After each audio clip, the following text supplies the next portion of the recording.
په دودیز ډول د اوښانو په مرسته د کنجدو غوړیو تولید. دا کارخونه د مزار شریف ښار په یوه څنډه کې فعالیت کوي.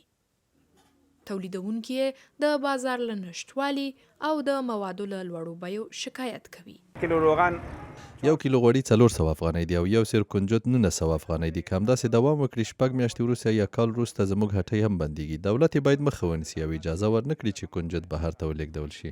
د کنجدو غوړیو تولیدونکي وایي خلک د دغو طبیعي غوړیو په ګټو پوهیږي، خو لوړې بیې لامل شوي چې خلک یې ونه کاروي. محمد جمعه چې کلونه کېږي همدا کار کوي وایي وچکالي هم په روزګار ډیر اغیز کړی.